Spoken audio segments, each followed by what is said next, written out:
Good morning. It is Friday, April 24th. I'm JJ Hastings, and this story today, I specifically want to talk to you about the Department of Justice Office of the Inspector General announcing an audit to evaluate the department's compliance with the Epstein Files Transparency Act.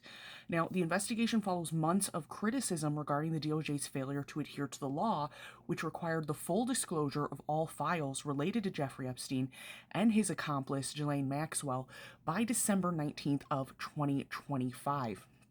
So, based on a couple of different sources and reporting I was able to find, as well as the actual statement released by the deputy inspector, there are a few key details around this audit. So first is the objective.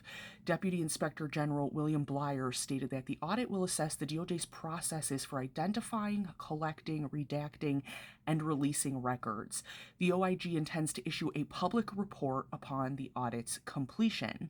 Now, reports indicate that of approximately 6 million pages of relevant records, the DOJ has only released about 3.5 million pages of those files. Furthermore, critics have noted that much of the released material contains heavy and at times unnecessary redactions. Now, lawmakers, including Representatives Jamie Raskin and Ro Khanna, have accused the DOJ of failing to provide explanations for redactions and of inconsistently protecting the identities of victims. Tensions regarding the release of these files contributed to efforts to subpoena former Attorney General Pam Bondi, who was fired by President Trump on April 2nd, 2026.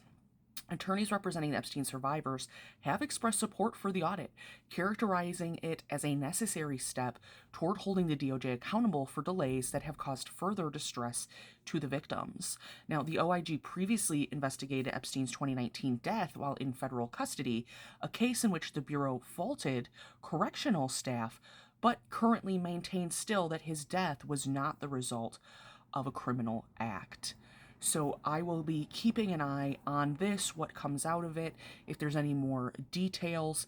But very interesting, this coming off the backs of Blanche very recently getting up there in front of the press and saying there is no Epstein investigation, essentially, that anything that they were supposed to release, they did, and they're not planning on doing anything else there. Also, alongside continued growing calls for either the resignation or termination of FBI head Kash Patel, and also still waiting to see what will happen with Pam Bondi not showing up to be compelled by Senate to give testimony regarding her oversight of this Epstein file investigation. So, just a brief update there. If there's anything critical that comes out of this today or in the next couple of days, I will absolutely make sure to keep you up to date.